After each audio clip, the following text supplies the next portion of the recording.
A corporate compliance structure can appear stable right up until the moment it shatters.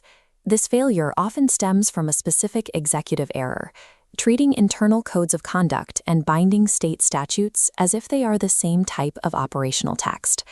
A business ethics guideline regarding fair communication is subjective and internally managed. A regulatory statute regarding quarterly tax filings is a mechanical requirement of the state. This is the distinction between positive morality, the ethical customs a business chooses to adopt, and positive law, the rules enforced by a political superior. Failing to distinguish between these categories leads to misdirected compliance efforts, where internal policy is prioritized while external regulatory exposure remains unaddressed.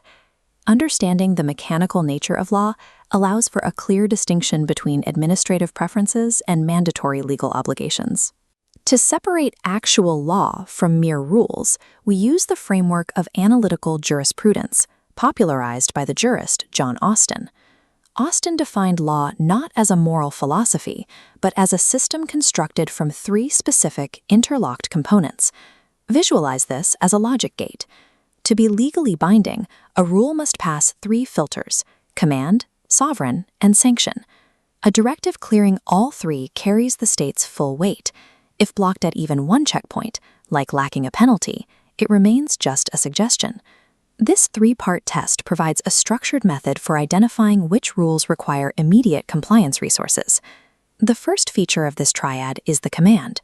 A legal command is a mandatory standard of behavior issued by a superior entity to an inferior one.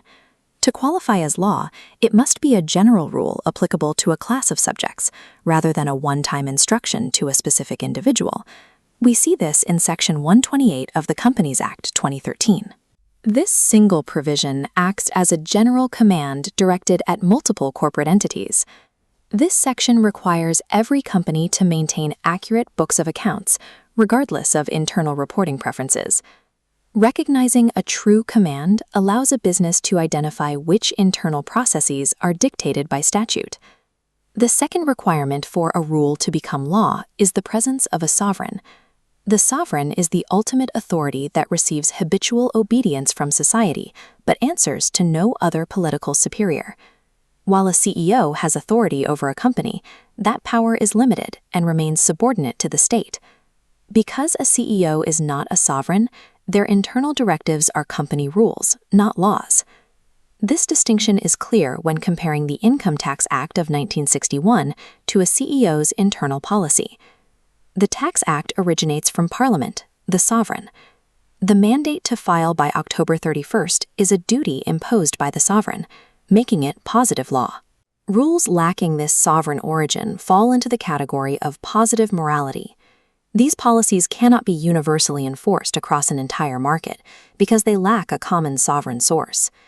Identifying the sovereign determines which duties are non-negotiable and which are subject to internal discretion. Directives from the sovereign create the primary legal risks that a corporation must manage. The final feature of the triad is the sanction. Without an attached sanction, a sovereign command remains a suggestion. A legal sanction is a specific economic or physical detriment triggered by non-compliance.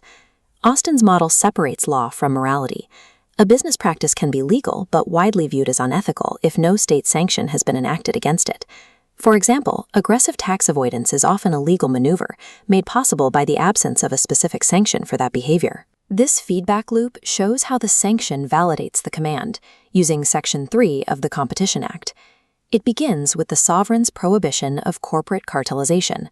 The weight of this command is realized through the sanction, a penalty up to 10% of turnover. A penalty of this scale shifts the command from a theoretical role to a direct financial consideration for the board. The sanction is the mechanism that transforms an abstract legal theory into a quantifiable financial liability. While Austin's model provides a structural foundation, we must also account for how laws are actually applied in a business environment. Beyond the written statutes, we have to look at the institutions that interpret them. The jurist Sir John Salmond noted that the three pillars are theoretical until a court recognizes and applies them to a dispute. This judicial recognition is the point where many regulatory interpretations are either upheld or dismissed. American legal realists, like Oliver Wendell Holmes Jr., argued that law is effectively a prediction of what the courts will do in fact. A non-compete clause in a contract may meet Austin's criteria, yet remain unenforceable if it fails the test of judicial recognition in a specific court. This framework combines Austin's structural model with the practical observations of the legal realists. We can now update the logic gate with a final filter: judicial recognition. The complete test for a legal obligation is whether it contains a command, a sovereign, and a sanction, and whether it has a history of enforcement by the courts. Applying this framework helps distinguish between standard operational friction and enforceable legal threats.